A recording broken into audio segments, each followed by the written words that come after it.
Hello there my RPG lovers and welcome to another video. We recently talked about the upcoming game called Remnant From the Ashes, and I think it's time to cover this game a bit more because it's just around the corner. The release date is on August 20th and it's coming for PC, PS4 and Xbox One. Remnant is a third-person survival action shooter set in a post-apocalyptic world, and it's influenced by soulsborne games quite a bit. It's definitely not just a generic shooter, but it's not trying to reinvent the wheel. I would say that it looks really polished, animations look really solid, shooting mechanics as well, and the overall vibe I'm getting from the game just by watching these videos is great. If you want to know some basic stuff about this game that I might miss in this video, consider checking out the preview I did. In this video, however, we're gonna talk about some specific mechanics like dynamically generated maps, world bosses, weapon mods, loot, and stuff like that. Before we continue, consider subscribing for more content and click on the bell icon so you don't miss any future uploads. In the previous video about Remnant, we just briefly mentioned dynamic generation simply because we didn't know much about that system. All we could see back then is how the map layout will change each time you enter a world. In one of the recent streams we could see a lot more about this system. Not only the map layout, bunch of other stuff will also change each time you enter a world. The game has 4 different worlds, and we start on Earth when we make our character. Dungeons, events, and also the loot you will find will be different each time you enter a world. Their community manager did a couple of streams, and we could see how the terrain and all the paths of the starting map will change when he switches between the characters. But not only that, there was also a dungeon in the area that completely changed as well, and also the boss was different at the end. The only thing I'm wondering about this system is the variety and how much combinations can we expect. What's also really interesting, the boss affixes will change as well. Gore Fist and Shroud were the 2 bosses that we could see, and they both had the same affix called Skullcracker that kinda works as a stagger mechanic. Each of their attacks will impact you with a small chance to knock you down, I believe.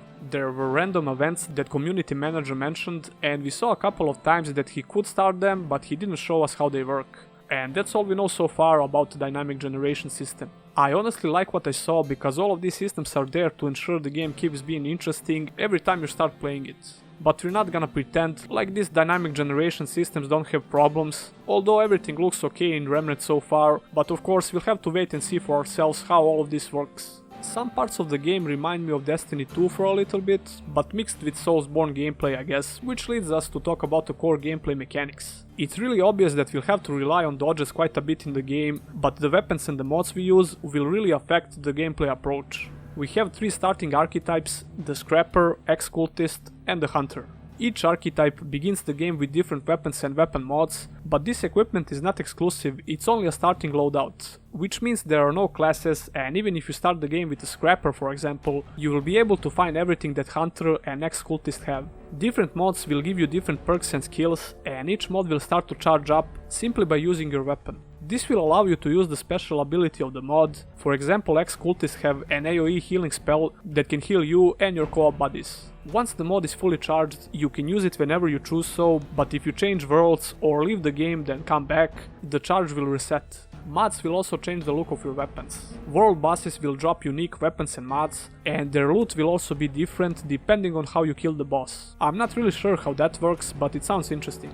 Root Dragon is one of the 11 world bosses in total, I believe. At the end of each world, you will fight a world boss, and I think they are also randomly generated.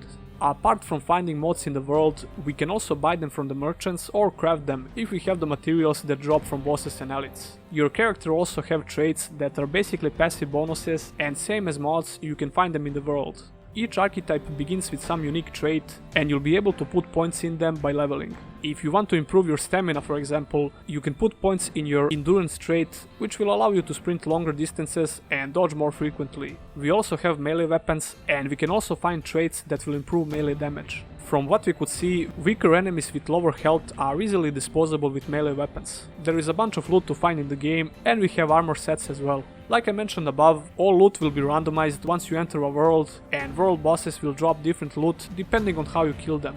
And I think that would pretty much conclude all the stuff I wanted to cover in this video. But if you want to learn more about this game, make sure you subscribe because I will do more videos for sure, and probably some streams when the game releases. Don't forget to press the thumbs up button if you like the video, because it helps the channel. Special thanks to my patrons and my first YouTube exclusive member. And if by any chance you want to become one of those people, you can do that by visiting the links in the description. See ya!